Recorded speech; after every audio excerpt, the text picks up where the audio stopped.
Shall we start then? It's 11.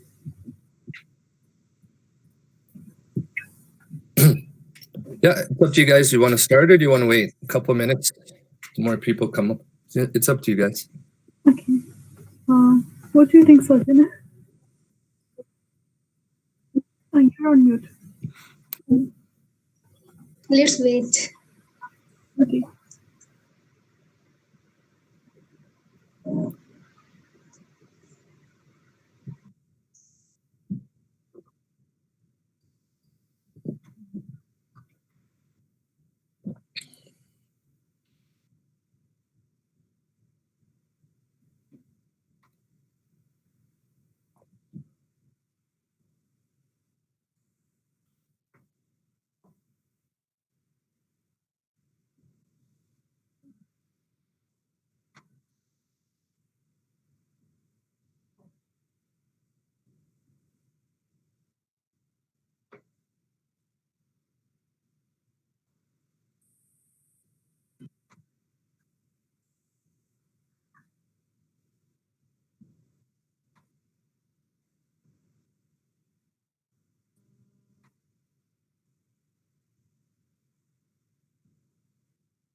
We'll be starting meeting by 11:05, right?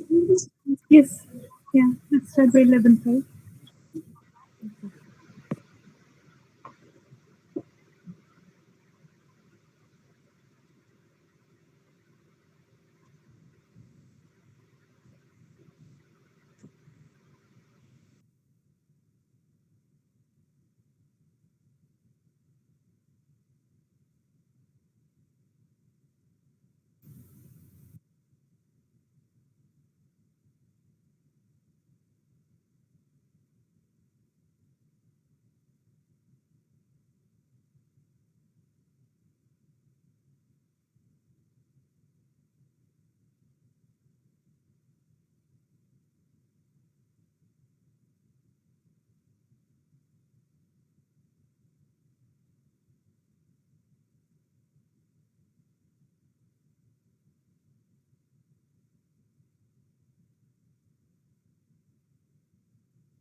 Start गरौँ है.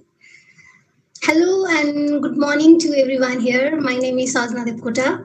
I am a youth action leader of Powerless Nepal. Being an enthusiastic action leader of PSN, I connect myself with a network of PSN to act towards eco-friendly and sustainable world, combating for climate justice. So, talking about Power Shift Nepal, it basically works on philosophy of knowledge, action, promotion, where youths gain knowledge on climate change and its related issues. It also inspires focusing mainly young female leaders to find and implement creative solutions to mitigate climate change related issues by organizing different workshops and webinars. So PSN currently stands to stop fracking and well drilling in Nepal and raising voice to save mountain and communities. So it also acts on themes such as sustainable societies, sustainable cities, mountain conservation, gender-related issues, and climate change. It has organized a strike at 4,700-meter altitude to raise the voice on mountain issues and communities which are vulnerable. Besides this, in 2019, hundreds of students from Kathmandu were participated in a protest to raise voice to stop fracking and exploration in case of Nepal. So, so today we are having a talk session on permaculture, the regenerative practice to feed the world, which is organized by Powership Nepal and XR Youth Nepal. So, and I'm here as a moderator throughout this entire session. So, we have got our speaker, Mr. Zachary here. He is a permaculture designer, activist, and teacher who has been living in Nepal since 2003.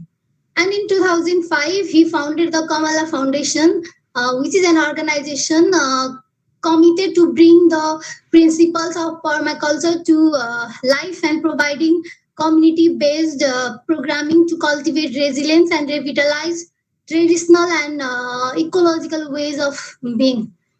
Beside these, he established Almost Heaven Farm in 2013. Almost Heaven Farm is a permaculture demonstration, training, resource, and research center based out of Ilam, Nepal, in eastern part of Himalayas. Zachary has worked in communities across Nepal and was instrumental in confounding the resilience through recovery project, which employed permaculture technique to help villages recover from devastating earthquake in 2015. So he is now currently working to develop a network of communities committed to regenerative development across Himalayan bioregion. So before moving ahead, I would like to request audience to mute their mic and to rename themselves. And also throughout the entire session, if you have any queries with our speaker, then you can keep it in our chat box. So without delaying, I would like to call Mr. Zachary to continue this session further. Thank you. Thank you, everyone. Great. Thank you, Sajana ji. Namaste, सबैलाई. म jack Burton. म क्यानाडाबाट आएको 17 वर्ष भयो नेपालमा. पहिला म काठमाडौँमा बस्थेँ. काठमाडौँमा बसेर एउटा सानो गेस्ट हाउस चलाउँथेँ. अनि 10 वर्ष अगाडि म काठमाडौँ छोडेर अनि झापा जिल्लातिर सरेर कृषि गर्न थालेँ. अनि झापाबाट इलाममा सरे 7 वर्ष जति भयो. खुसी लाग्यो सबैलाई भेट्नु. अनि यहाँ चाहिँ पर्माकल्चरको विषयमा अलिकति बोल्न पाएर पनि खुसी लाग्यो.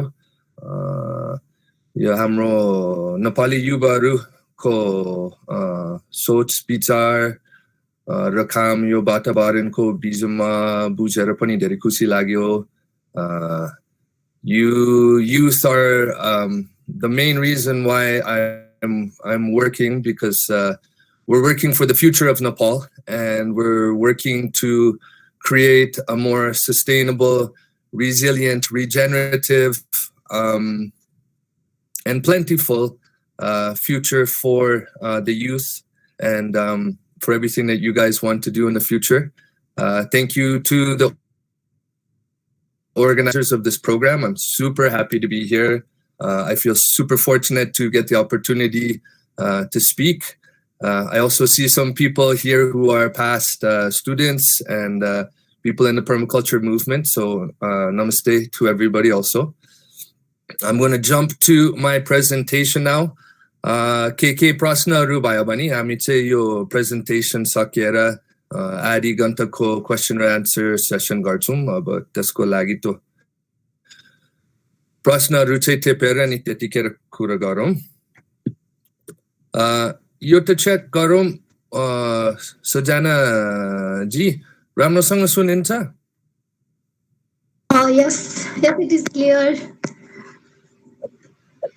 Okay, great. If there's any problems during the presentation, maybe just turn on your mic and let me know real quick. But we'll go ahead now.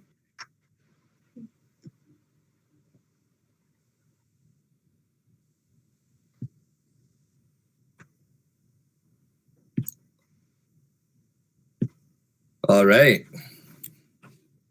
So we'll start on our permaculture pathway here.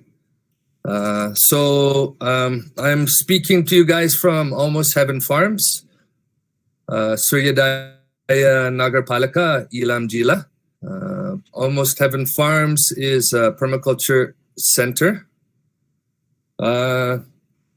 I came to Nepal my first time 17 years ago to do volunteer work and to travel across Nepal, and I stayed here for 6 months. My first time, and I quickly fell in love with the culture, the people, and the beautiful nature and the diversity of nature. I fell in love with the mountains, and quickly realized that Nepal was a place where I could make my life. And I came here when I was 23 years old and pretty much stayed. I am a student of nature, so my classroom, my teacher, my lessons, my school, everything is nature actually. It's where I've learned about permaculture, it's where I've learned about the world and about life. It's where I've learned about Nepal, and it's where I've learned a lot about myself. And nature and being close to nature has always been something really important in my life. I come from Canada, which is also a very beautiful country with a lot of nature, and I grew up in that nature, and now coming to Nepal and being able to continue to live in nature is probably the greatest gift I have in my life. Almost Heaven Farms is a permaculture training, demonstration, research, and resource center located in Ilam Jila, East Nepal. We started it 7 years ago, and the farm continues to grow and flourish. And this is where we do most of our work, but we also do a lot of outreach work in communities across Nepal. So maybe we'll just start with a little video about Almost Heaven Farms so that you guys can understand exactly what we're doing.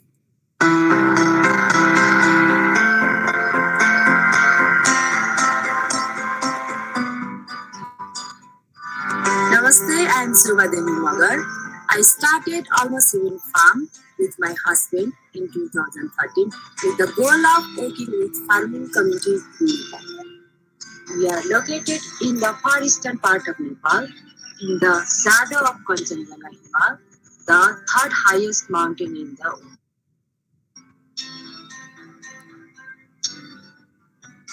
I came to Nepal for my first time in 2003 and fell in love with, well, many things about this country. and decided that I could make my life here. I started learning about permaculture and regenerative development, and I realized that there's absolutely nothing more important I can do with my life than help restore ecologies which support life on this earth.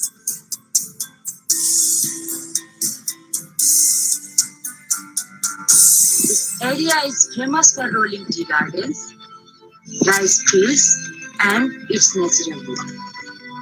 By applying the principles of ecology, that is the way in which nature is self-sustaining and abundant, to the design of our lives, lands, and communities, we can both restore nature and create a resilient future. Almost Heaven Farm is a permaculture demonstration, training, research and research center, helping farmers transition to regenerative agriculture. We all know how complex the challenges we're facing are. We know what's in store for us in regards to climate change. But the solutions can actually be quite simple. Now it's time we move past the problems and on to the solutions. Namaste, I'm Zachary. I'm manager at Mollison Farm. I've been practicing permaculture I was 17 and doing it ever since. Everybody from Nepal, they want to go to abroad and work and study, but me, I want to do something here and for my community. At Almost Heaven Farm, we build with earth materials, produce and keep our seeds, produce our own energy, and care for the animals and restore ecosystem around us. We demonstrate how we can establish sustainable habitats, train others, and provide them with the resources to build their own communities.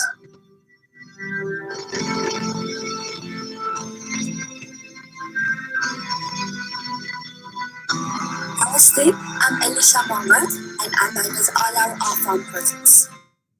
We have developed two sustainable children's which cares for children whose parents are in prison. We use permaculture to empower underprivileged women, run integrated recovery projects for the villages affected by earthquake, and we teach farmers around Nepal how to make and use their own biofertilizer.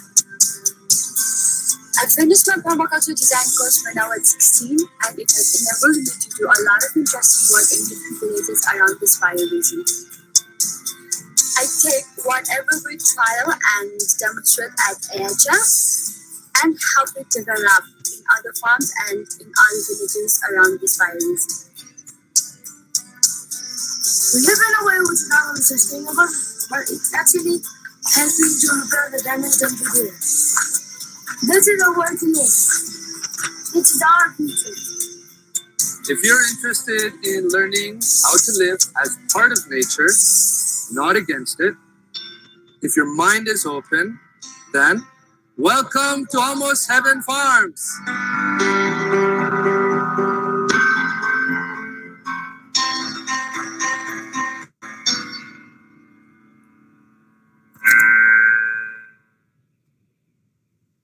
All right, that's my farm, that's my life. Permaculture is my life, and I feel very fortunate to be able to do this kind of work. It's very meaningful work. It's very interesting and exciting, and I wake up early every morning full of energy and super excited to be in this permaculture movement and to be working to repair ecologies across Nepal and even this greater Himalayan bioregion.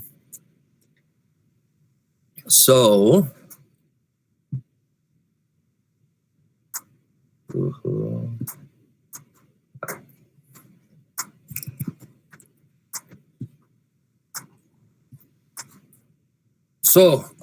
we are a permaculture center.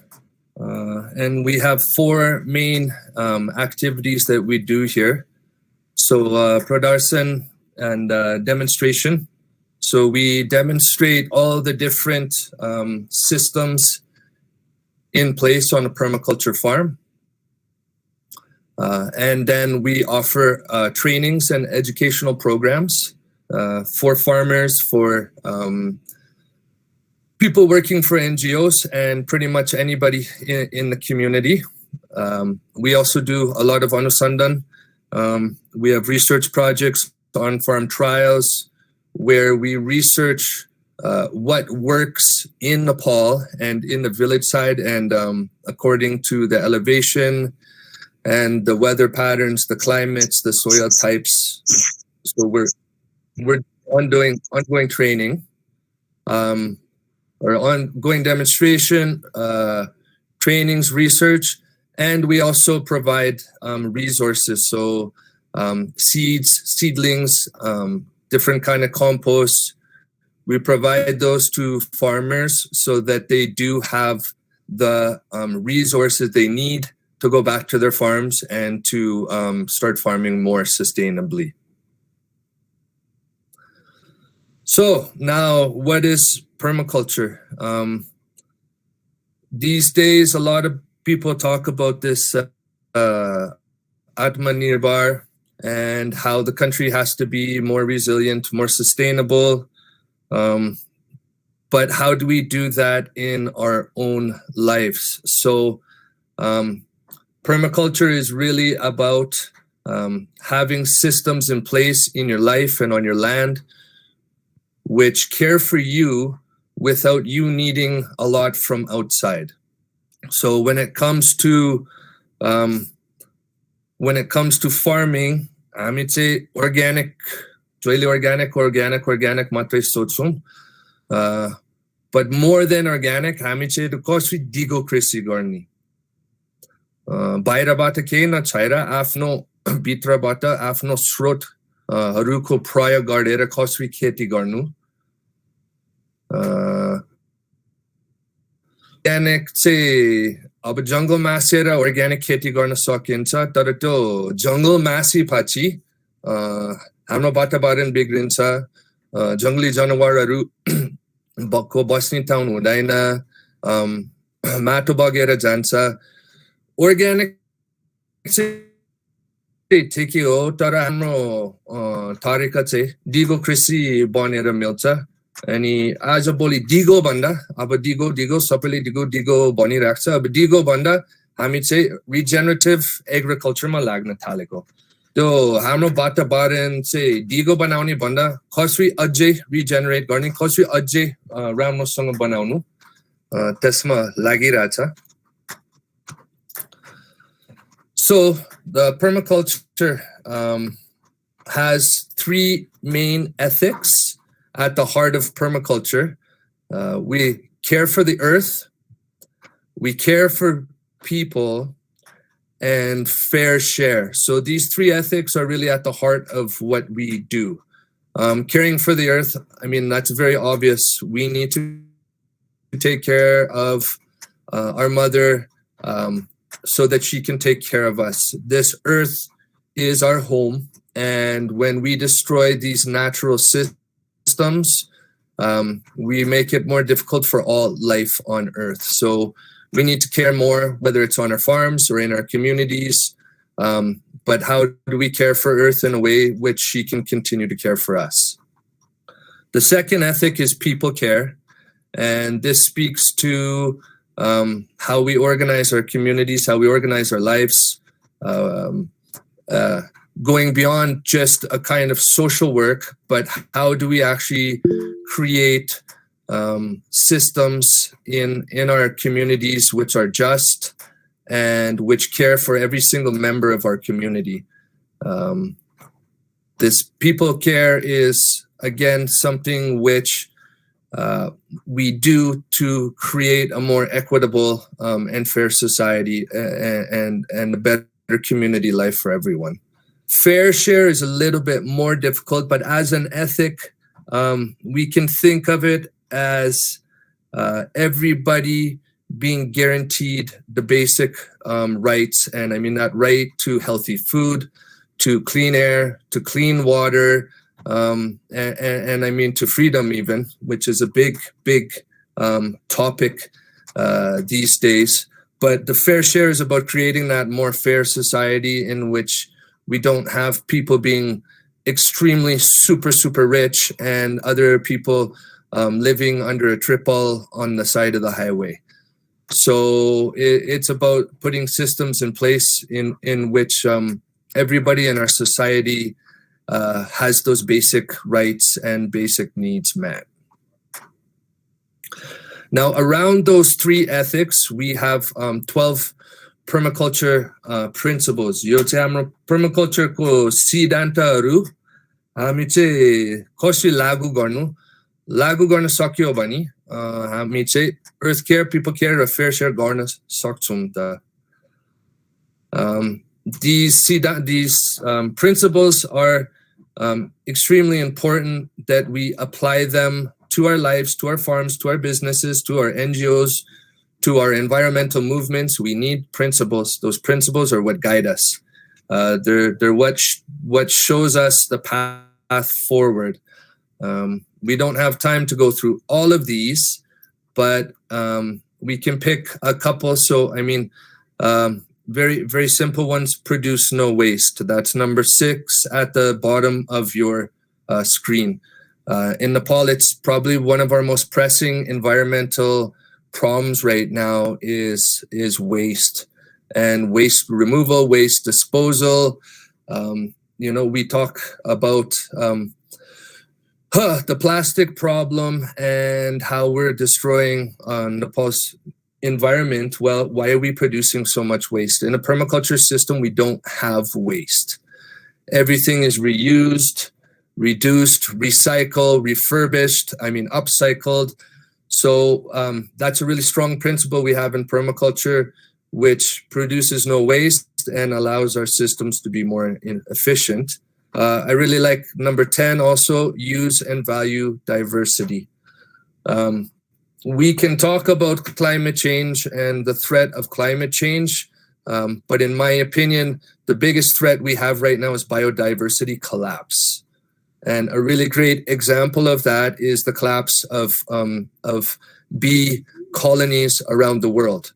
And that bee is such a keystone species. It's such an important species for humans because it's what pollinates our crops. And so what we try to do is to understand that diversity and that we need that insect diversity, we need animal diversity, we need human diversity. So we really try to apply that principle in our lives and all of our designs. Another really great principle, number 8. So integrate rather than segregate. So that's really एकीकृत को कुरा हुन्छ. कसरी एकीकृत बनाउनु, छुडाउन भन्दा हामी चाहिँ कसरी सबै थोक हाम्रो लाइफमा, हाम्रो गाउँमा, हाम्रो समाजमा कसरी एकीकृत बनाउन सबै थोक.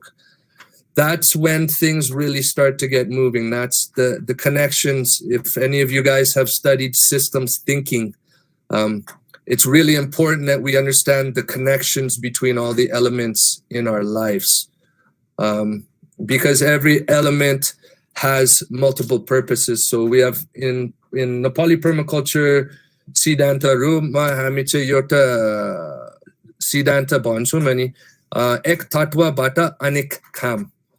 So that एक तत्वले भन्दाखेरि अब रुख एकछिन नमुनाको लागि रुख बनाऊँ, अब अरूले रुख हेर्दाखेरि त्यो काठ कि दाउरा मात्रै हेर्छ, तर त्यो रुख चाहिँ काठ र दाउराको काम मात्रै गर्ने हो हैन. त्यो चाहिँ हाम्रो वातावरण सफा गर्ने, कार्बन डाइअक्साइड लिएर अनि अक्सिजन फेर्ने रुखले काम गर्छ. त्यो माटोको संरक्षण गर्छ, माटोमा पानी चिसान राखिराख्छ, जंगली जनावरहरूलाई घर बस्ने ठाउँ दिन्छ. अनि हामीले अझै गहिरो रूपमा गर्यो भने त्यो रुखले पनि राम्रो वातावरण बनाएर पानी पनि तान्छ, रेन पनि तान्छ. So this understanding of how things are integrated or connected and then applying that in our designs and our systems is also extremely important. There's 9 other principles here that we could go through, but we don't have time today because that would be a whole session of its own.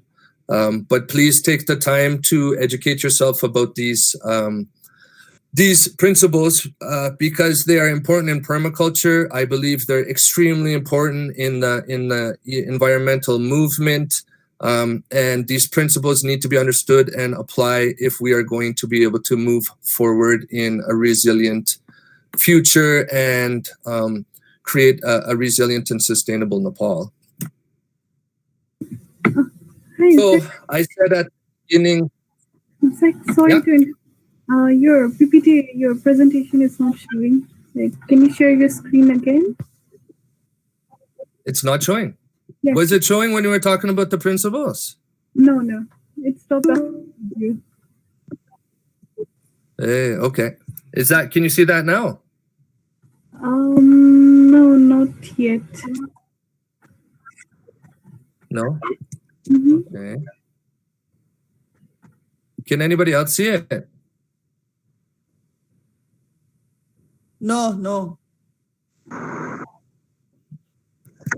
That's funny. Okay, so let's stop sharing. Yeah, okay. Okay. Yeah, there was an error. Sorry. Mhm. Okay. How's that? Yes, now we can see it. Thank you. You can see. Okay, yeah, sorry, there was an error.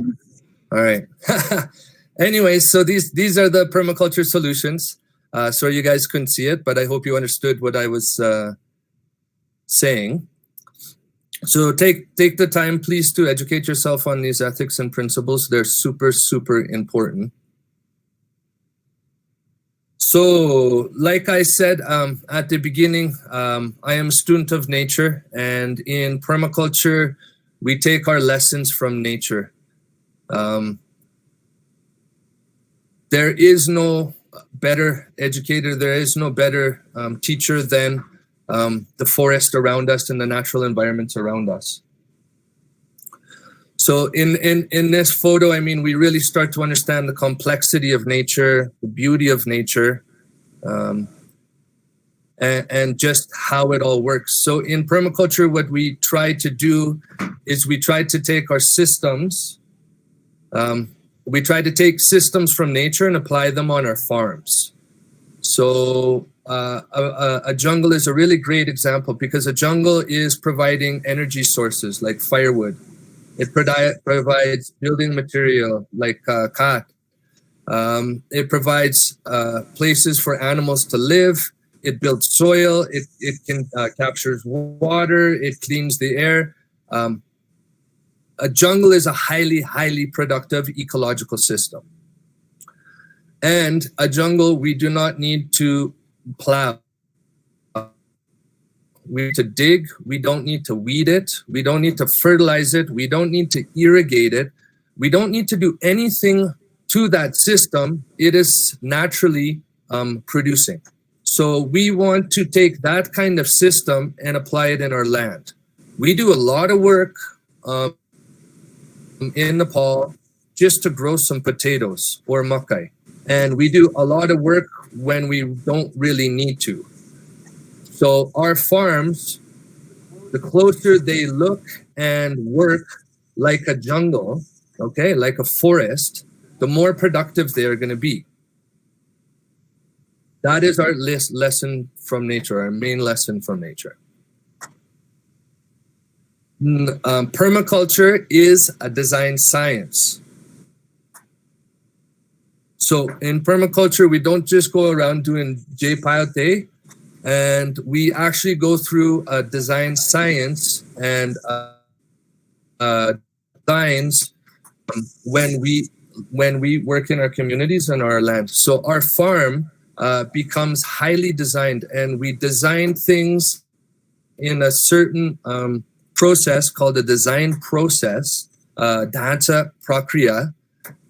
And we use different, we say tools, aujar or bidyaru, different methods of design. But the whole point is that you learn how to design. A permaculturist is a designer. That's the base of what we do. If you don't design, you're not doing permaculture.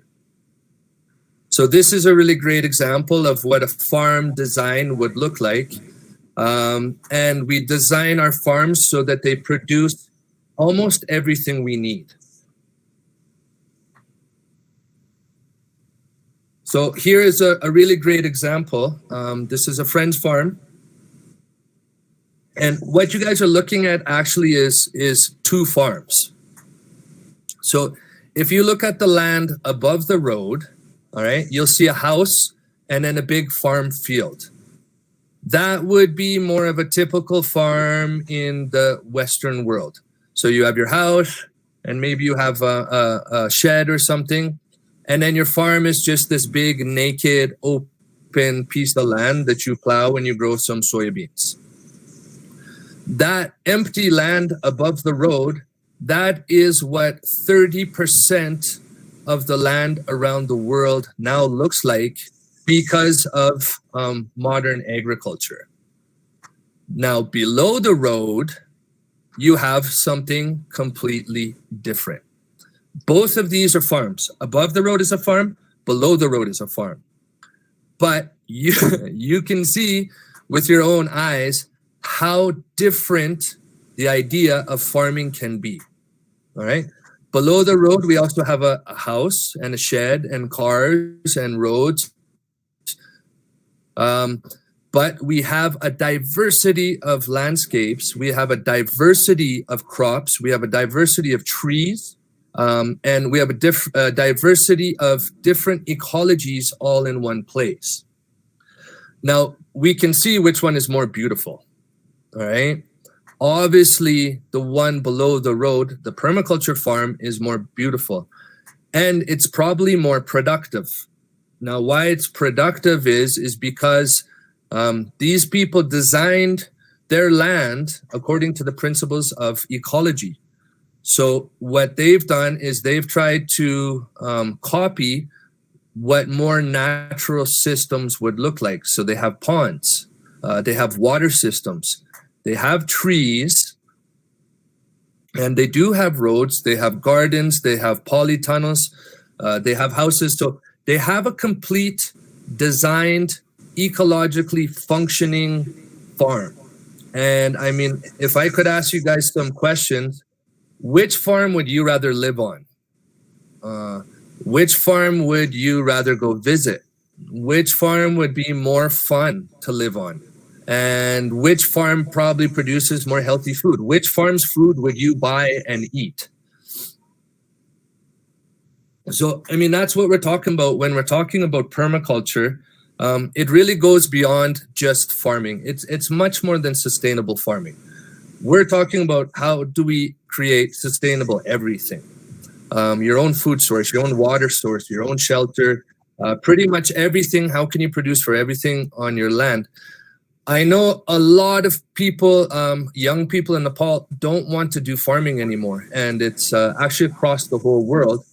And I understand why, because if your farm looks like that farm above the road, it's not interesting. It's not fun. Nobody wants to come there, you know, and then you leave the village side and you move to the city because it's going to be more fun and interesting. So permaculture really creates that overall environment, which is giving us health, healthy food, a fun environment, a healthy environment. It kind of gives us everything. And I really like this photo because it shows the difference between modern farming and the permaculture system. So permaculture is not just about food and it's not just about farming. It's pretty much about all the different things which make up life.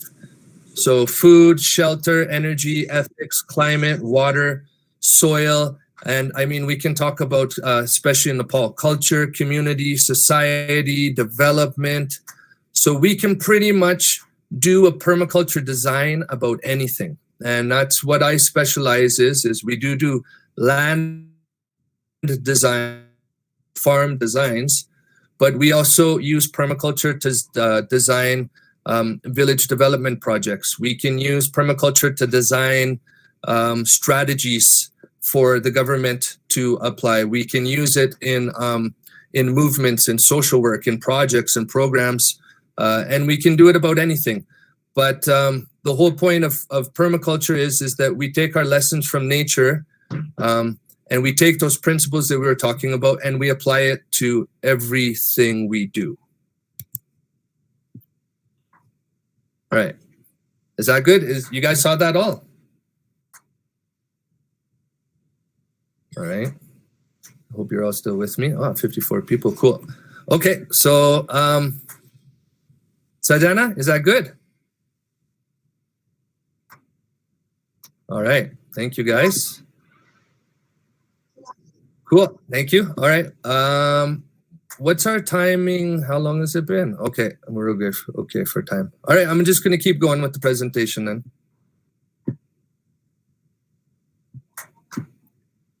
All right. Let's just watch. We're going to talk about farming in the permaculture system. Let's just watch a little video that my son made about agriculture in Nepal real quick.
All right. You know, I really love farming, and I really love the life in the village side in Nepal. And I mean, that video just shows us, you know, the beautiful nature that we do have, and how a farm can be part of nature. A farm doesn't need to be separate from nature. So I don't know how many of you guys have come across this topic, but it's kind of came from permaculture. We call it agroecology, and I love these two words being put together. And I really hope all our friends in the environmental movement understand also how agriculture and ecology can be together. Now, what we've done in agriculture is we have removed the farm from nature. We've made it naked. We took out all of the trees, all of the bushes, all of the natural environment. We removed all the animals, the wild animals, the birds, and we've changed the soil. We've changed the whole environment so much that farm no longer works like an ecology. Now, our goal is to do the opposite. Our goal is to educate farmers about how their farms can be run like an ecosystem. Now, why we do this is because this farms, which I said make up about 30% of the land on this earth, these can be our solutions for repairing the damage we've done to the earth. The farm can be the solution for how we can capture carbon dioxide from the atmosphere, put it into the soil. It can be the solution for limiting the damage being done by climate change. And at the same time, we can grow more food and more nutritious food. So we need to change our views of what farming is now. We need to change our view of what agriculture is. Agriculture and a farm are not only about growing food anymore. Agroecology, all right, is us putting the principles of ecology, that's the principles of how nature is self-generating, regenerative, and we need to apply those to our land. Our internet's gone? Yeah. No, it's not. Is the internet gone? No, you're still here. Hello? Can see you. Hey, sorry, you guys can still hear? Yeah, we can still hear and can see you. Yes. Okay. All right. Let's keep going then. Yeah.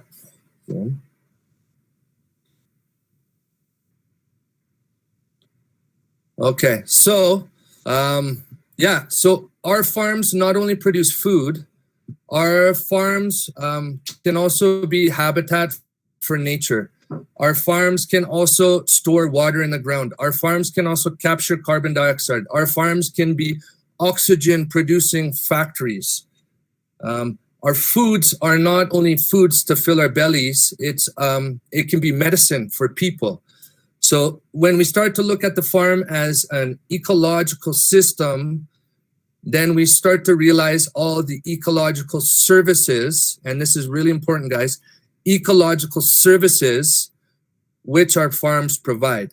My goal in the next 10 years is for every farmer who has a permaculture farm or a sustainable farm or even an organic farm, for them to get paid for capturing carbon dioxide from the atmosphere.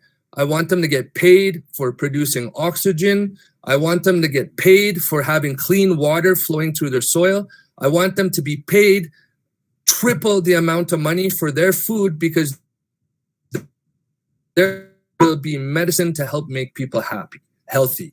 This is the goal. This is what we're working on, and it's going to happen. It's happening. It's already starting other parts of the world. This is what we want to do in Nepal. We want people to farm and to produce good, high quality, healthy food and all the other ecological services which we can. The farm, I mean, we have so many different pieces to it. So on our farm, mushroom growing, beekeeping, seed saving, pashupalan. We even have a gray water system, which we've developed. And then we have one whole rack of all of the different fermented foods, kimchis, gundruks, sinkis, achars. Our farm is producing a lot of things. We're making honey now. We actually even sell seeds. You know, a farm doesn't just have to be about growing potatoes and corn anymore. There's so many things that we can be doing. There's so many things that we can be producing. There's such a dynamic diversity which can be part of our farm environments now. And I mean, this is what makes me so excited about doing all this kind of work, because I'm not just growing rice and selling rice. I'm growing everything.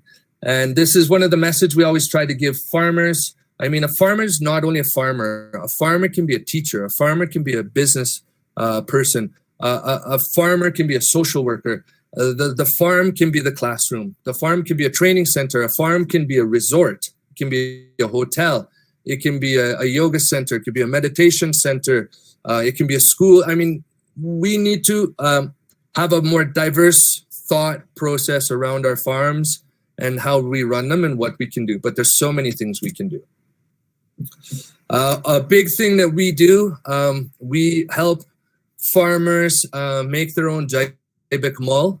So if there's anybody out there who's really interested in especially microbiology and soil science or plant health, we go really deep into this. So we're actually educating farmers about the soil which is under their feet and how they can use local resources to make their own biofertilizers. So jaibik mall haru.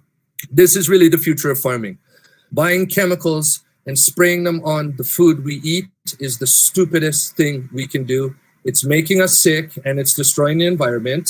We need to stop that, and we need to be making our own fertilizers. So this could be, again, a whole nother session. I won't get into it too much, but this is also the future of farming in Nepal. We're not only doing farming in permaculture, so we also do what we call earth-based building. So we are applying the same principles. So, I mean, we have a Siddhanta Nepalima Ferry, permaculture Siddhanta. Istanya Srotko Praya Garnu. So we are building with wood, stone, mud, and bamboo, as well as some other products. But this is also a really interesting side about permaculture in Nepal and all of the earth-based building techniques. So here you can see stone masonry. On the right side, it's called rammed earth. So it's walls that are made out of only soil. Then the bottom picture is typical Eastern Nepal building style. We call it igra or center bera. So this is weaved bamboo plastered with lime stabilized soil. Again, this earth building could be a whole nother session we could do, but just another diversity to what we're doing. We're building with natural materials. And then, of course, there's always our work in the community. So we take those principles of permaculture and we apply them in women empowerment projects, village development projects, and especially after the earthquakes, we did a 3-year project in 2 different villages to help them recover from the damage of the earthquakes. So, and just another dynamic thing that we can be doing. Again, we're not only farmers, right? We're not only doing farming. We're also doing community development and community work. And why do we do permaculture? We do permaculture because it gets results. We're not messing around. We're not wasting time. This is not some hippie stuff. When you learn permaculture, and especially when you learn how to design, you will find that your life will instantly become more successful. You will get the impacts you want. You will get the results you want because you have put in the work to create a design. And when you have a design, you will be successful. I'm very fortunate that I get to do design and consulting work.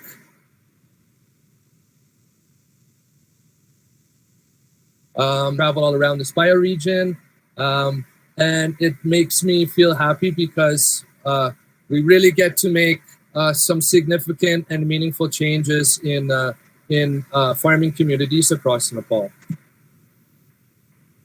So that's the end of my presentation. If you guys are interested in learning more about us, please check us out, Almost Heaven Farms, on Instagram, Facebook, YouTube, or on our Facebook or our website. We also have 2 other Facebook pages which you can check out. One is Jaibik Mall Nepal. That's a closed Facebook group, but check it out if you'd like to join. And you can check out some of our videos on making improved compost, using bamboo as a construction material, and you can find that on Facebook at Yes Pali Ramrobali. So I'm going to take a little 1-minute break, and then we will move on to question and answer. So maybe just enjoy some photos and some music for 1 minute, and I'll be right back.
Hello?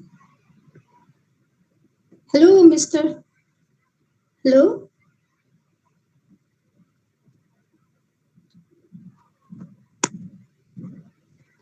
I think presentation has stopped.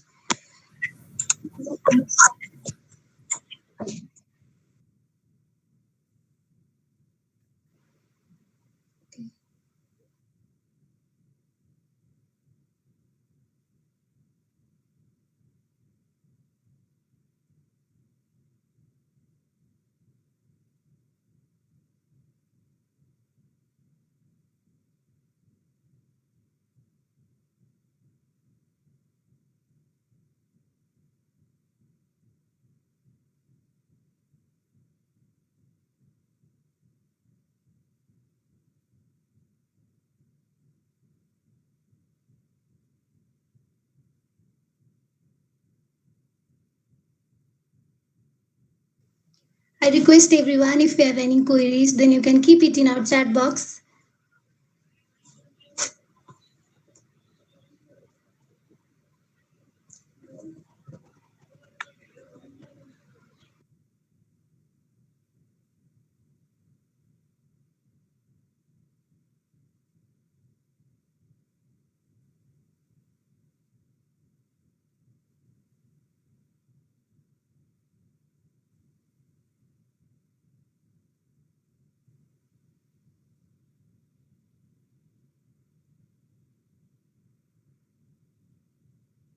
All right, sorry about that.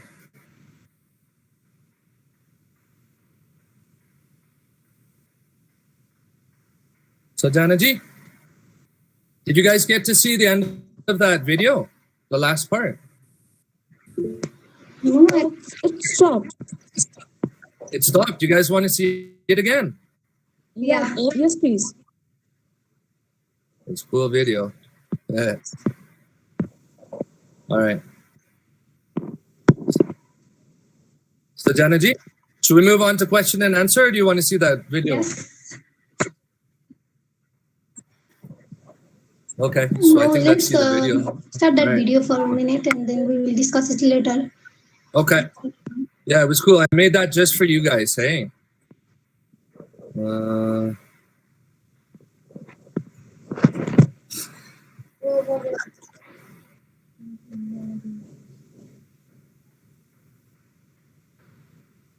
All right. And it's cool music. I hope you guys like it.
All right.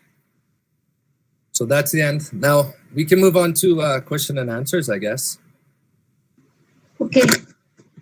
Permaculture, a sustainable thought for sustainable farming. Thank you, Mr. Jack Batten, for your valuable time and perspective and experiences on permaculture practices. So we have got some questions here. First, in this period where people are exploiting the soil just to gain more economic benefit, how can permaculture ensure a higher economic gain?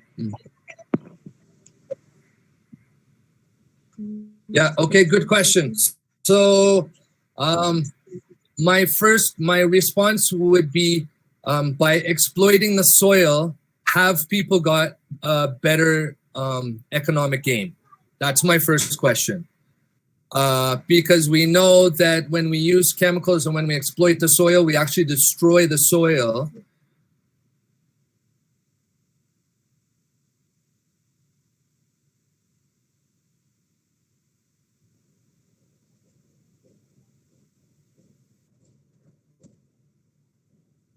Food. So actually, we are not growing more food than we used to. So I don't think that people have more economic gain now. But permaculture can help us have more economic gain. And the way we're going to, by building the healthiest, most fantastic agricultural soils that we can.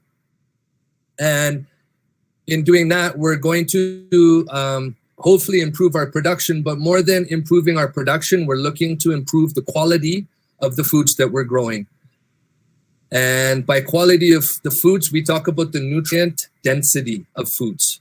So that means how much nutrients, how many vitamins and minerals are there in our food, because the more chemicals we use, we know the nutrition of our food goes down. So we can improve our income source from this agricultural system by growing high quality crops, high quality foods.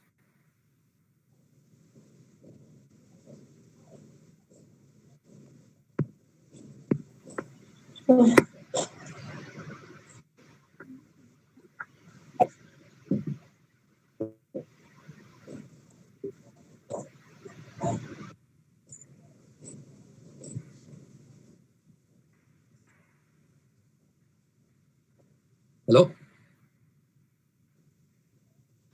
Is it finished? Sajana ji? Hello? Yeah. Yeah, I'm here. Hello? It's fine. Okay. Okay, next question. Farmers are mainly concerned on the amount of produce that they get paid for and want to do things that is easy and yields results in short time. They are only interested in economic benefit. In this scenario, how can they be attracted towards permaculture? How can farmers be attracted towards permaculture?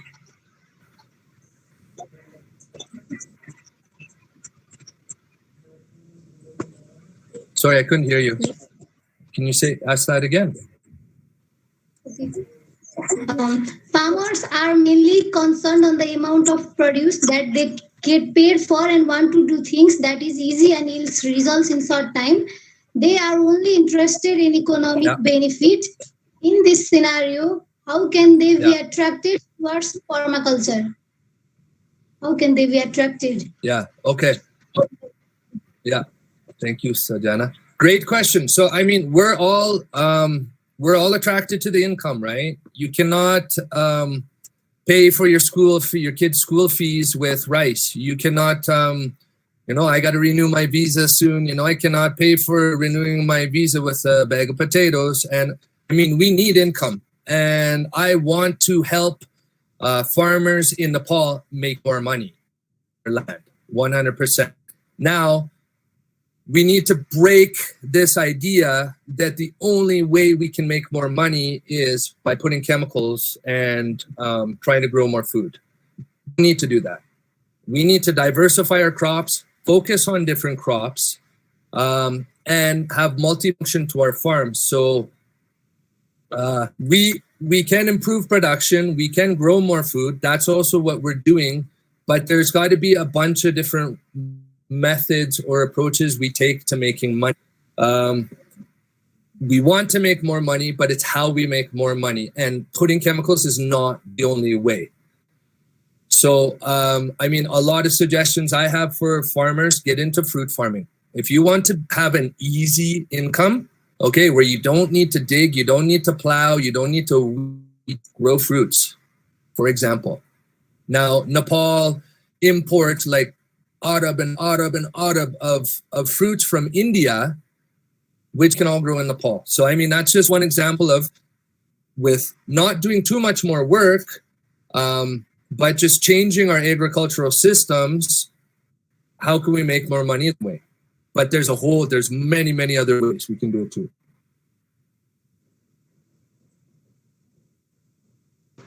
Okay, thank you. Here's the next question. Hello? Yep. Hello? Oh, we can hear you. Yep. Are you done? Or are you done?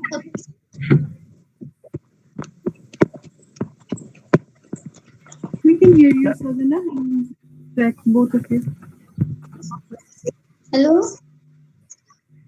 Yeah, we can hear you, Are you done with the question? Yeah, I'm done. Are you done with that question? Okay, next question. Permaculture also shares the concept of integrated farming.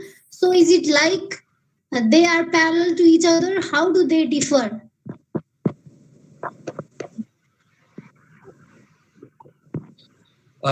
Is that permaculture and organic farming? Integrated farming.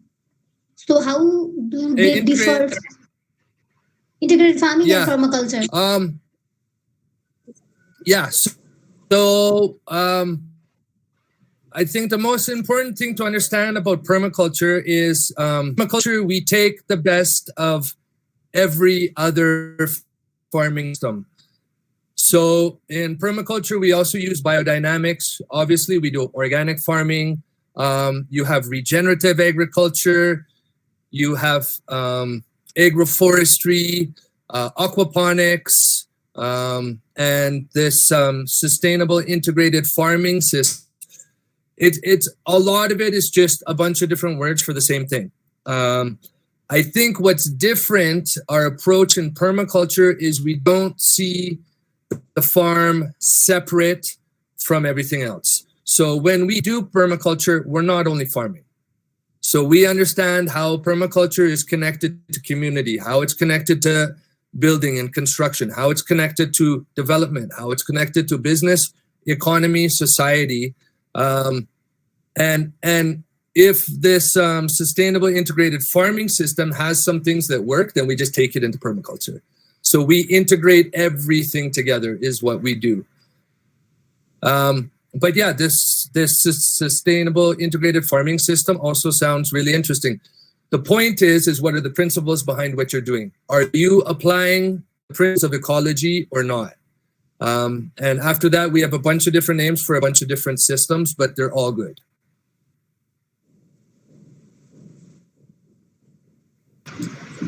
Okay.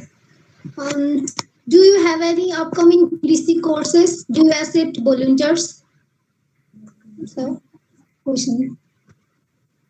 Yeah. Okay. So I'll tell you guys looking for. So we do PDCs. And once you finish your PDC, you can do something which is called your permaculture diploma.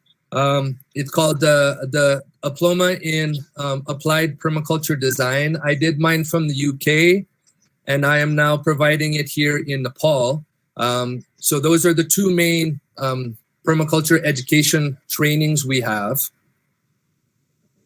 Right now, because of the coronavirus, and not really because of the coronavirus, but because of the lockdowns, and because people can't travel, we're not currently giving any trainings, but I'm looking for people.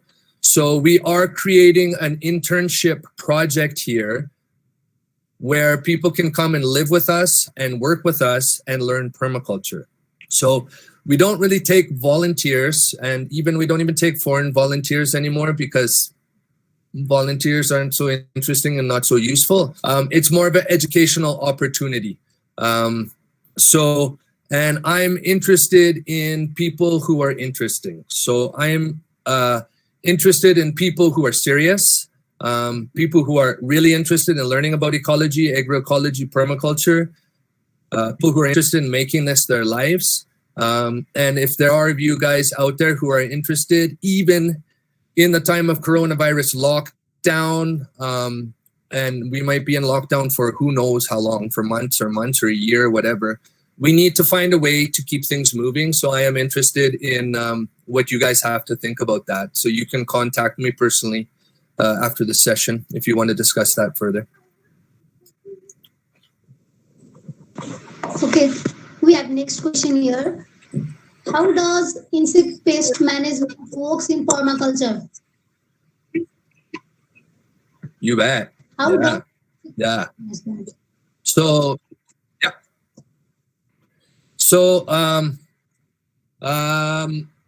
we in permaculture, of course, we don't use any pesticides or insecticides. So we have a bunch of different things that we do to deal with insects. To be honest with you, if you have a really good design and if you have a really integrated farming system, we have almost no pest problems. Not 100%, but I mean, we have almost no problems. And we actually want insects in our system because that's part of a natural system, right? So if we go back to the forest, even the forest has insects in it. We need insects. And it sucks when you get a little bit too many caterpillars or something attacking your cabbage, but it doesn't happen so much to us. So our integrated pest management is part of our design. So it's about having a diversity of plants, mixed farming. It's about having a really good, healthy soil, a really good, healthy plant, really good seeds with really good genetics. And then, I mean, you can do things like crop cycling. You can integrate it with a flower system. So in permaculture, 100%, we do integrated pest management. It's part of our design, and it works. If you want a monocrop, right? If you want to plant only corn or only rice on 50 biga, then you're going to have an insect problem. There is no integrated pest management for that. Diversity is key. Okay, moving to the next question. What are the challenges you faced while establishing the Almost Heaven farm in Nepal? Could you please share some experiences here? Pardon me? What are the challenges you faced while establishing the Almost Heaven farm in Nepal? Could you please share some experience? Yeah. So challenges, right? Not problems, but challenges. And I didn't have a lot of challenges. For me, I really love what I'm doing. So the challenge that comes up is just one more thing to think about and design for. And I mean, DMAC, Laida, Upayan, Nekal, Naparta. I think probably the biggest challenge for most people at the beginning is going to be finance, because you need the money to get the land, you need to build a house, and then you don't start making money from day one. It takes time. I really encourage people to look at it as a business, and to have a business model and have a business plan ready for it, so you do start make money at some point, because that is also important also. But I think, it's hard to say. I don't really feel like there was any problems or challenges. I mean, just life is challenging. So every day you're faced with a challenge, but that makes life exciting. If life was easy, then it wouldn't be exciting. If there was no challenges, there would be nothing interesting happening in life. I think having to fix our soil, and having to deal with farmers which have killed their soil. So we did have to spend a lot of time fixing our soil and rebuilding our soil, as well as putting in the diversity. So, I mean, all the different fruit trees, nut trees, grasses, I mean, Napier grass, amliso, all of these, the Joributiaru, getting all that, what I would call natural capital or natural infrastructure in place. That's key at the beginning. But yeah, I mean, that's the main thing that we got to focus on at the beginning, and as well as your design, right? So you want to have a good design in place, so that challenges can come up and be dealt with. And I think if you do that, then you're gonna find it's really smooth sailing. You're gonna do really well. Okay, moving to next question. Nepalese farmers are mostly practicing subsistence farming. How they should be transformed into permaculture? Good question. So I think one of the really good systems is, I mean, Nepalese subsistence farmers are pretty much half doing permaculture already, because they have the knowledge, they have the skills, they have the resources from before. And when you continue practicing, I mean, permaculture is not something new. Permaculture takes the best of traditional cultures. It takes the best of traditional farming systems, of subsistence farm systems, and it combines that with the latest technology, the latest science, the latest understanding, so that we can move forward. So my goal is never to change farmers, except for the ones that spray chemicals all over the place. That needs to be changed. like your question says, this subsistence farming, I don't think it's something that needs to be changed. I think it's just something we can improve, and we can always improve, always improve. So how can we don't want to change the subsistence farmer. What can we do to help that subsistence farmer be more productive, to have more diversity on their farm, or make a little bit more money? That's the question. Okay, next question. What's the basic thing you will recommend for beginners to get inside a permaculture world? Yeah. Okay. Good question. So educate yourself. This permaculture is really about deeply understanding ecology and those principles.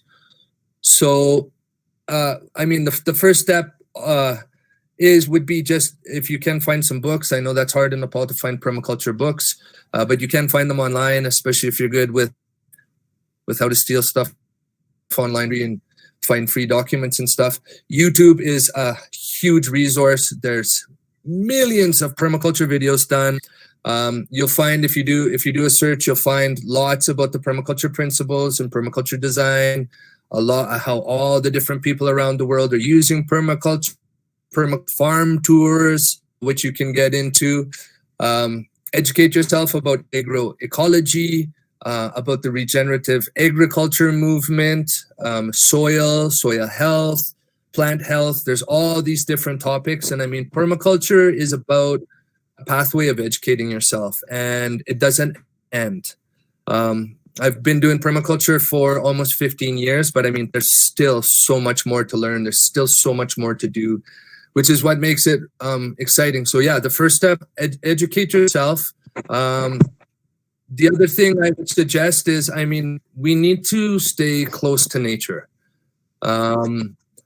Us move to cities and living in a big cement house and, breathing in dirty air, that's killing us, and that's killing our mind and our soul and our heart.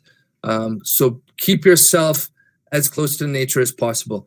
Another thing which most people will never tell you, but I think super important, is you are what you eat. So if you want to really go forward in your life in any kind of way, whether it's permaculture or not, you need to have the health behind you. You need to have the nutrition in your body so that your mind and your body can work. So I mean, and these are things which we can start working on right now. But eat healthy and take care of yourself. Be good to yourself. People care. One of the ethics about permaculture also means self-care. So make sure your mind and your body are in a good place so that we can make this permaculture movement go further. The next step would be to take the permaculture design course. I would highly suggest this just because it's such a nice introduction. You're going to be in a big group of 20, 30 other people who are also interested in permaculture and wanting to move it forward. So that's another thing you can do. And networking, you guys. I mean, like, let's be in touch. If you guys have questions, ask. I'm totally open to communicating and building the network and sharing information. I mean, we need a youth movement behind this because this is the future. This is the future for all of you and for me, my kids and everybody. So yeah, how do we kind of be working together better, networking better, on climate change, on the environmental issues, ecological issues, farming, let's build community bonus. Okay, moving to next question. How can we expand our traditional agriculture system to such regenerative agriculture system? Almost heaven's farm can help us to build such kind of system in our own communities. Yeah. So yeah, I mean, I learned agriculture in Nepal. I learned farming in Nepal. I started down in Japa, just growing organic rice in the traditional village agricultural system. and that's my education. I learned in Nepal. I'm permaculture. I learned everything I learned in Nepal. Before I came to Nepal, I had never planted even a carrot in my life. I grew up in the city, went to university, had the typical life. So I think that like we said before, there are changes we need to make. Paul, people are already doing quite a bit of permaculture without even knowing it or even calling it permaculture, and it's not important to call it permaculture. We can call it whatever we want. The important thing is that we are realizing that our farm is. And so I think with the farmers, what we can do with traditional farming communities in Nepal is educate the farmers and empower them, right? So like my goal now is to open a serious soil lab out here in East Nepal where I can bring the farmers, they can bring their soil samples, and we're going to sit down together in front of a microscope, and they're going to look through that microscope into the soil and really start to understand what's going on. I think that's the type of things we can do with traditional communities to really empower them and really make this happen. Okay. Moving to the next question. Can you provide what have been included in your farm as a part of integrated pest management? Can you tell me what practices you have been doing and what other practices can be done? In regards to pest management, so I kind of talked mostly about that, but yeah, so I mean, good seeds, having your own seeds, I would say is one of the most important because you have good genetics, you know what plants you're growing. The most important thing is to have a healthy plant. So to have a healthy plant, you need the more healthy your plants, the less likely they're going to be attacked by insects. But I mean, the other traditional things is, growing a diversity of crops, crop rotations. We plant marigolds and different flowers all around our land. The biofertilizers, so all the jaivic mold that we're making and using, encouraging birds and predator species that will come and help you take care of of any insect problems and stuff. So I mean, it's not one or two things. It's about doing everything. And when you do everything, you'll find out that you don't really have pest management problems anymore or pest problems anymore. Okay, moving to next. There are several concepts like permaculture, organic agriculture, biodynamic agriculture, etc. What is the basis on which we can decide which system is better for which kind of land or ecology? Yeah, so I mean, learn them all. Learn about permaculture. Learn about biodynamics. We use biodynamics in our farming system, of course. Yeah, learn them all and learn how to apply them all on your land. The same thing as the integrated pest management. You don't just do one thing and get rid of the pests. You do everything, right, to manage them. So we use all of the different farming methods. Whatever works and is smart, then learn it and use it.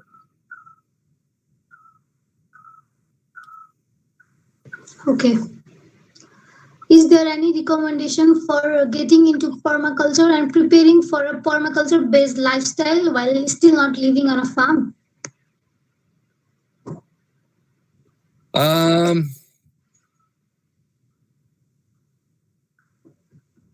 Yeah, I mean, my suggestion there again, educate yourself, get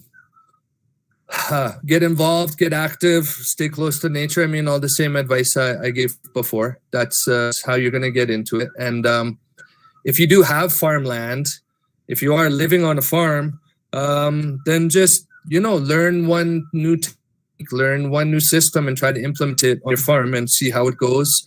Farmers are researchers. They're the original scientists. So be a scientist now. And by being a scientist, that means you educate yourself and you do research and you trial and you learn and you share. I mean, that's the pathway which we need to be on.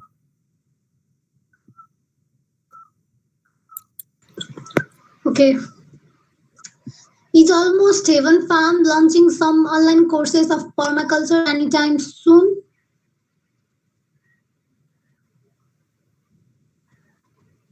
Say that again, sorry. Is Almost Heaven Farm launching some online courses of permaculture anytime soon? Yeah, great question. I don't know what to do. Permaculture, it can be done online, and there's a lot of good teachers who are giving permaculture courses online.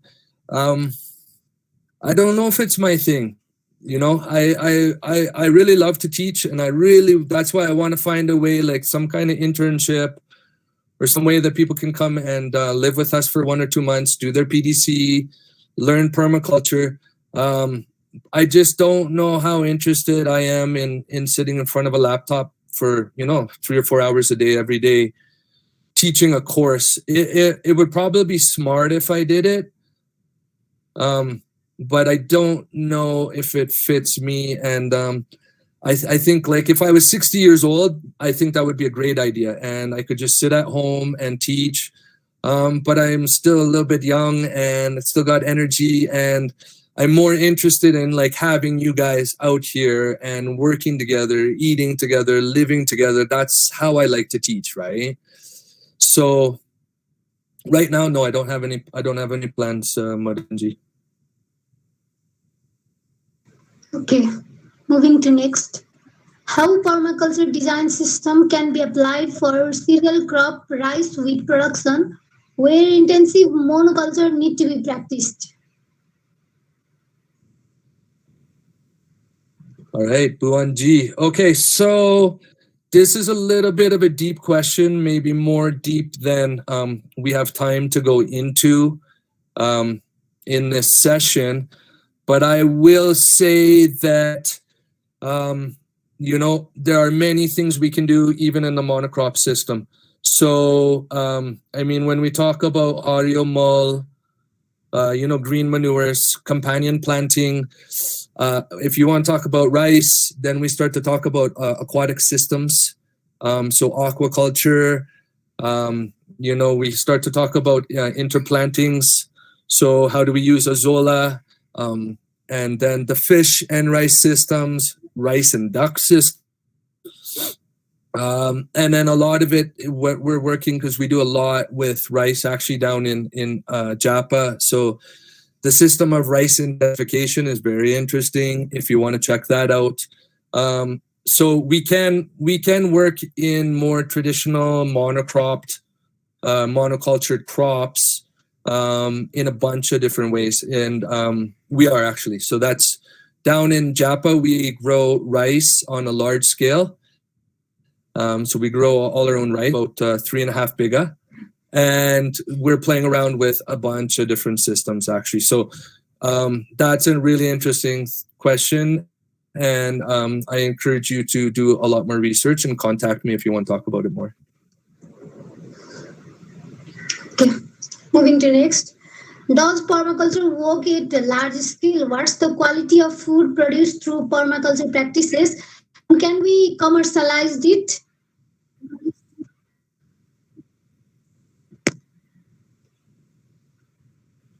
Okay, so yeah, so permaculture on a large scale, of course, and there's people doing it. So you guys know permaculture originated in Australia with Bill Mollison and David Holmgren as the co-originators, and then it grew from there.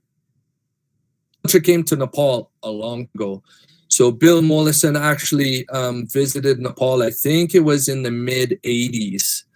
And yeah, so permaculture has been around for over 40 years. And so, yeah, there are people doing it on big scales. And why not? I mean, you're designing a growing system. So whether you're doing it on, on half a biga or on 20 biga or on, that's the scale people farm on in the Western world. 100% you can, and we need to. So small farms are great, and I love it. And I love the small farming system. It's the most productive. It's the most beautiful. But when to feed 8 billion people world, we need to be able to do it on large scales. So yeah, there are people doing it out there, and it's really interesting. And one thing about permaculture is it's growing like crazy right now. And not only permaculture, but the regenerative agriculture. If you want to, it looks like on a large scale, then check out the regenerative agriculture stuff that's going on in the US. And then you'll see, if you look at a farmer called Gabe Brown, Gabe Brown, he's doing it on a big scale, and it's really interesting, and he's making tons of money. It's really interesting, actually. And just to go back to the question about, how can you do it with traditionally cereal crops? I mean, monoculture. They're doing it also. So check out what they're doing, and you'll see that, yeah, it can be done on all sizes and scales. Okay. Moving to next question. How can I start permaculture home garden in very limited area in urban area? Yeah. I mean, easily. So this whole Kausi Kheti thing that's started since the virus came and stuff like that. I mean, there's people on it. There's people been growing on their rooftops in Kathmandu for the last 30 years. Would suggest you do more research, specialty, because I have a farm, so we don't need to grow on our Kausi or anything like that. But yeah, I mean, start with some pots. The containers, so this Matsuko Bada, this styrofoam white one, people use that. You can get plastic Baltin. I mean, whatever containers you can get, try to get some soil, start making your compost. So I really suggest for anybody wanting to make compost at their house in the city, maybe look into vermiculture. That's a really great way, clean way to make really high quality compost from all your food waste.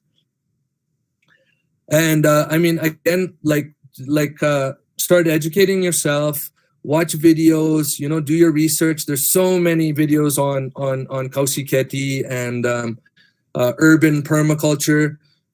So it's not only your home. What are the empty spaces around you? And any space you can find, you can something growing on, So that's all the exciting stuff that you can be doing. And remember, permaculture isn't only about growing food. So it could be about energy, solar, or water systems. I mean, so many things you can be doing at your house to be doing permaculture. So do a little bit more research and check it out. Okay, moving to next. What considerations should be taken into care while designing the permaculture farm? Designing. All right, good question. Good question. So we pretty much take everything into consideration. And if you're a good designer, then I mean, there's thousands of things. Where is the sun in the sky? Where does your warm wind come from? Where does your cold wind come from? When are your rain events? What type of soil do you have? What's in your soil? The mineral content of your soil. Your neighbors, what are they doing? Your wildlife, where is the chance of forest fires coming? You have to think about, like, if the road is going to be expanding, because it seems like we always do that in Nepal, just keep making the roads and roads bigger and bigger. What are the resources you have? What are your challenges? What are your limits? There's so many things. And I mean, the more deep you can go, the better of a designer you'll be. But let's just say, the consideration I would say is most important is probably going to be understanding the resources that you have. So you need to consider all your resources, because if you don't have the correct resources, you're not going to be able to do what you want. So I thought the most important considerations, but yeah, we consider everything.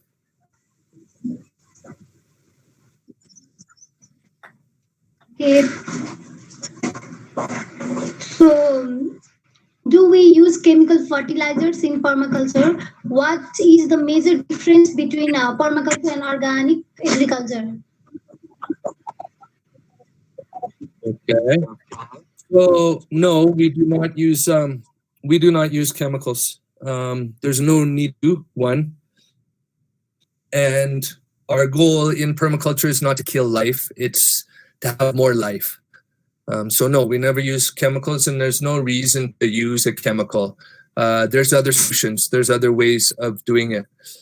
The main difference between permaculture and organic farming is that permaculture is much more diverse. So we don't just focus on farming. It's a big part of what we do. But like we said earlier, different things we're doing, not only farming. So organic agriculture is part of it's the whole thing. So I would say that's the main difference.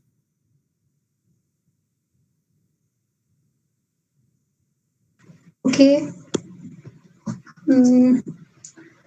How to do permaculture in a clay loamy soil? How can we do permaculture in case of clay loamy soil? Yeah. So I mean, there's going to be a bunch of things you do. So you also have extremely heavy clay soils. It's like the worst soil to have. It's such a pain on so many. So I mean, I think your first approach would be you want to do two things. You want to move the organic matter in your soil. So in Nepal, that usually means composting a very well done compost. And you can check out our video about making improved compost. And it's two other things. It's going to be the roots of the plants you're growing, so they're going to help improve your heavy clay soils. And then the other one is the microbes. So we didn't get into that today. That's a whole different topic. Is the biofertilize. But so I would suggest just having the best compost, as much compost as you can, and just pay a good attention to microbes. What microbes do you have in that soil environment, that soil ecology, and try to move away from digging and plowing. So the less you dig, the less you plow, the faster you'll see your soil improve. So doing mulching, green crops, no dig, no till, stuff like that. Mulching is great, hey? Mulching helps your heavy clay soil improve really fast, mulching. Okay. Moving to next question. Since permaculture should be the most prioritized, feasible and applicable technique for Nepal, however, its use, knowledge and interest in Nepali farmers isn't seen much. What do you think could be the possible reason and ways to expand its knowledge even better in Nepali farmers? Well, you know what, you guys, you my hope. I really see you guys as being the solution. We need the youth to get interested. We need the youth to be involved. In English, it's hard to teach an old dog new tricks. And what that means is, I mean, you have farmers which are stuck. They have habits. They're not interested in changing. They're not interested in new things. That's okay. That's old people. But I think for me, the most important in Nepal is that the older generation now passes on the land, passes on the resource to the youth to make decisions about what's going to happen in the future. So for me, the solution is, how do I engage agriculture again? That's the solution. Okay. Moving to next. Can chemical treated seeds available in market be used for permaculture?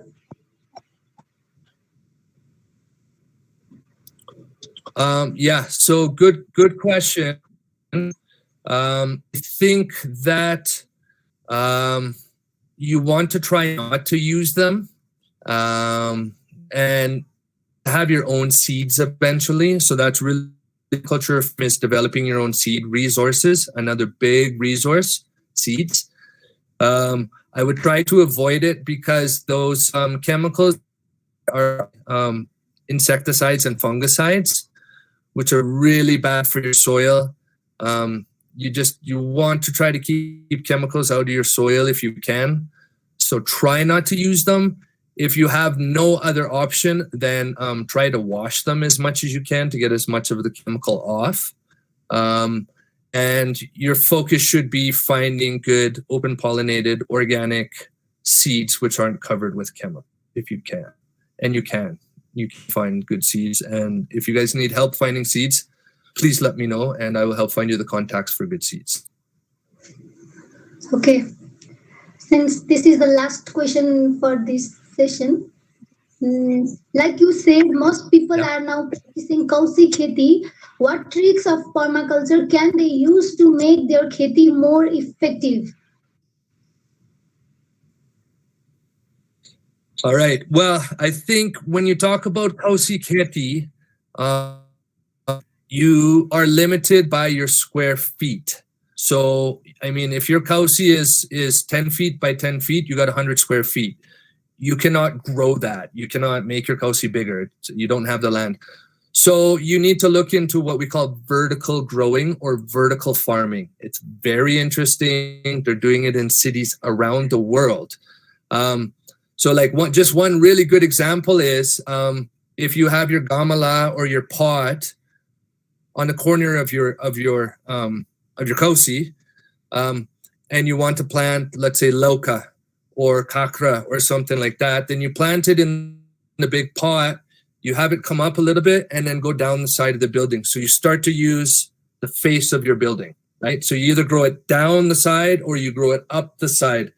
So you only have this much soil or surface space, but you try to grow vertically. So that's really the technique which I think works best when you have limited space. So that's a big trick. And if you look into vertical growing systems, there's some really cool stuff out there. So check that out.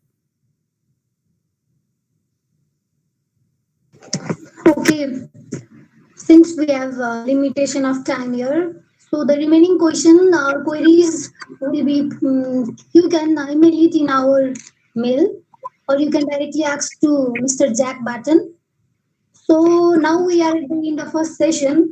Hope everyone enjoyed it and they are also satisfied with their queries and answer from Jack Barton. So I think it's better to end now. So first of all, thank you, Mr. Jack Barton, for your experiences and your perspective regarding permaculture services. And thank you. Yeah. And thank you, Power6 Nepal and XRU Nepal for providing this platform for gaining knowledge regarding permaculture and practices. So